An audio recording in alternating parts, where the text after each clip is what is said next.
Hey everybody, Rob Maurer here, and today we are going to be discussing the accusation against Elon Musk, the formation of a new Tesla legal team, news on Tesla in Indonesia, updates on Giga Berlin and Shanghai, and a couple other items as well.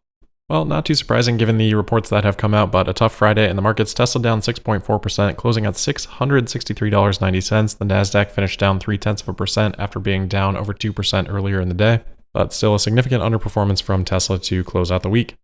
All right, as much as I try to keep Tesla Daily family friendly, we do have to dive into some adult topics today, unfortunately.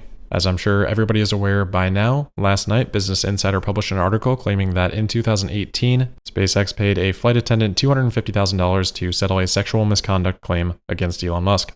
As far as the source here, they say that the information was, quote, alleged in a declaration signed by a friend of the attendant and prepared in support of her claim. The details in the story are drawn from the declaration as well as other documents, including email correspondence and other records shared with Insider by the friend, end quote. According to the article, the flight attendant was encouraged to get licensed as a masseuse so that she could give Elon massages, and according to the friend, during one such massage, Elon propositioned her. She accused Elon of exposing himself to her, rubbing her leg without consent, and offering to buy her a horse in exchange for an erotic massage, according to interviews and documents obtained by Insider. According to the friend, the flight attendant declined. The friend says that the flight attendant told her that the work with SpaceX began to decline after this alleged incident in 2016. In 2018, the flight attendant hired a California employment lawyer. The complaint was apparently resolved in a meeting with Elon and a mediator, and Business Insider says that in November of 2018, SpaceX, Musk, and the flight attendant entered into a severance agreement granting the attendant a $250,000 payment in exchange for a promise not to sue over the claims. They also say that after they contacted Elon for a comment, he emailed to ask for more time to respond and said that, quote, there's a lot more to the story, end quote, and that, quote, if I were inclined to engage in sexual harassment, this is unlikely to be the first time in my entire 30-year career that it comes to light, end quote. And Elon called the story a politically motivated hit piece.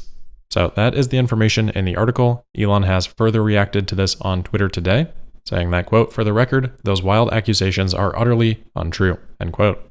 Elon does seem to know who this person is, though. He said also on Twitter that, quote, moreover, the friend in question who gave the interview to Business Insider is a far-left activist/actress in LA with a major political axe to grind, end quote.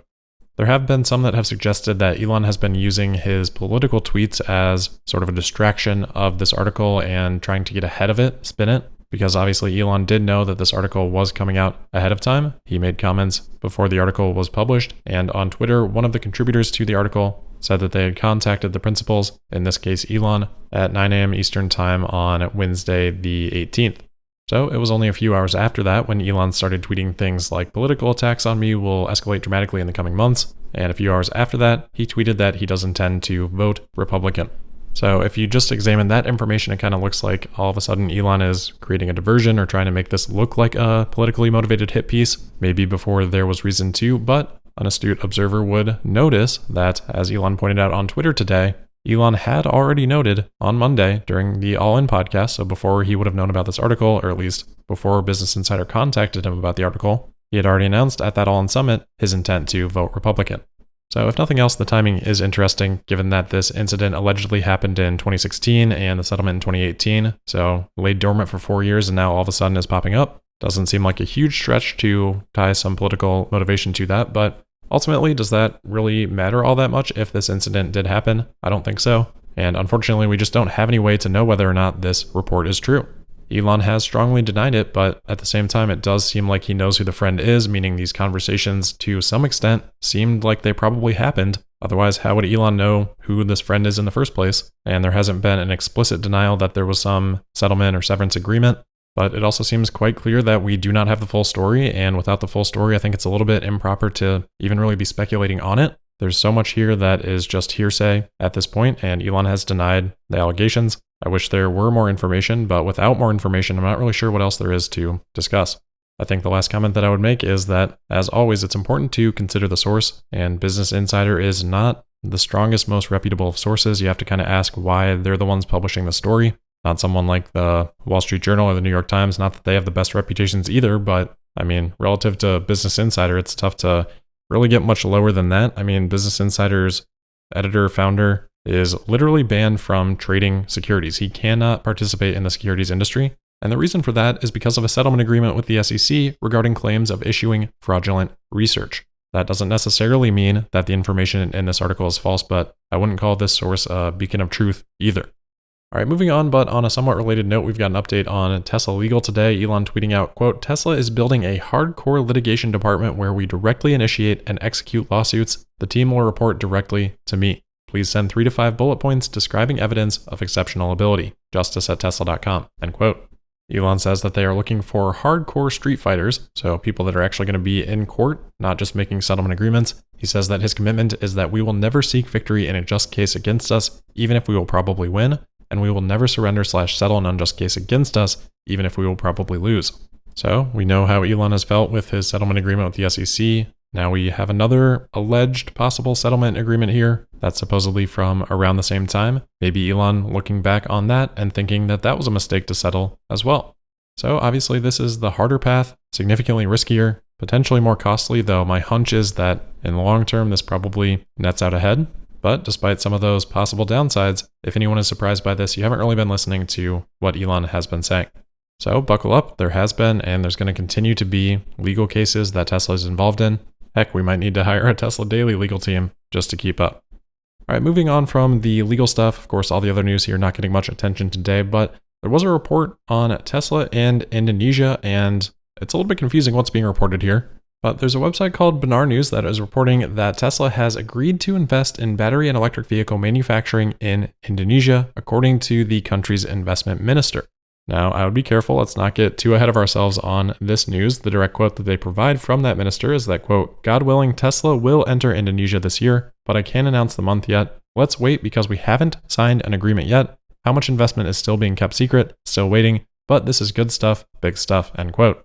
I'm not sure if there are other quotes out there from this investment minister's update, but since that is the only quote that is provided, it's definitely premature to say that Tesla is setting up a gigafactory. The article does mention vehicle manufacturing, but until we see that directly from a source, I'm not going to take that as a certainty. And even the direct quote that we do have here says that there is not yet a signed agreement. So there definitely seems to be some action here, and that shouldn't be too surprising given the meetings that have happened with Elon Musk and Indonesian officials over the last couple of weeks. But let's just hold on a little bit until we get some more official news.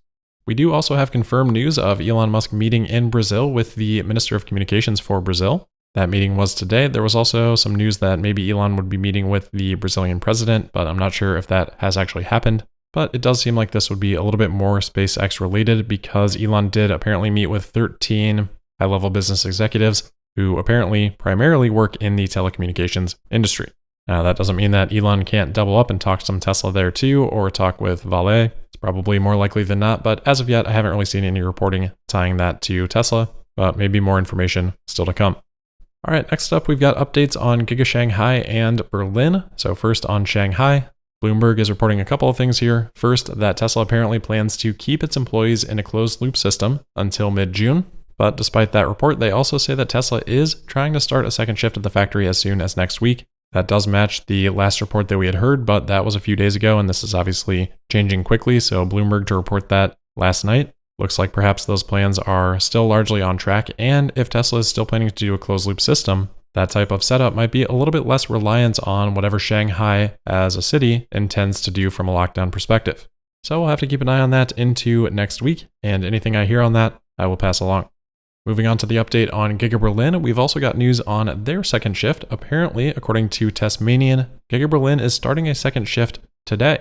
If true, this is definitely earlier than what I would have expected, especially given the reports that Tesla's been having some challenges ramping up production with the first shift. But this would be great news if it is accurate, and we had previously heard that the second shift would start sometime in Q2, and then there'd be some downtime in July.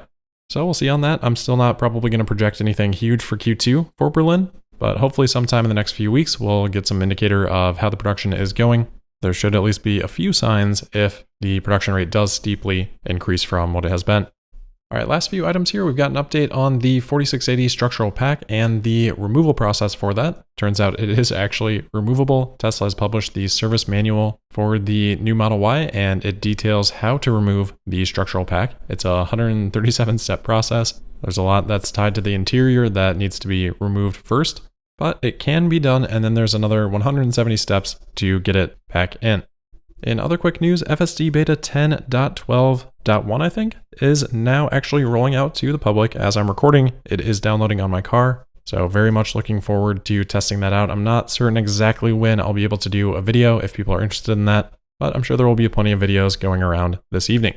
All right, the last couple of things then, a quick update on ARK Invest. So if anyone follows ARK's innovation fund, ARKKK, Tesla has historically been the #1 position in that fund. It's actually now been surpassed in terms of portfolio weight by Roku at about 8.4% of the fund versus about 8.2% for Tesla. So not how I would weight things, but I don't know, maybe that'll lead to some buying of Tesla to get it back to that #1 spot. All right, last item for today is an update on Ford in Germany. Kind of an interesting one here. Ford has been banned from selling cars in Germany, at least for the moment, because Ford is apparently not paying licensing fees on cellular chips installed in their vehicles. Apparently, the judge's ruling would also require Ford to recall all vehicles from dealerships and have them destroyed. So kind of a strange issue here. I'm not sure exactly what's going on, but Ford can appeal this, which I would imagine they would do. I don't know. This isn't something I know a ton about, but we'll have to see what Ford does here in the next couple of weeks. All right, that is where we'll leave it for today. I know it's been a long, arduous week, but I hope everybody has a great weekend. I appreciate you all listening. Make sure you're subscribed and signed up for notifications. Also find me on Twitter at Tesla Podcast, and we'll see you next Monday for the May 23rd episode of Tesla Daily. Thank you.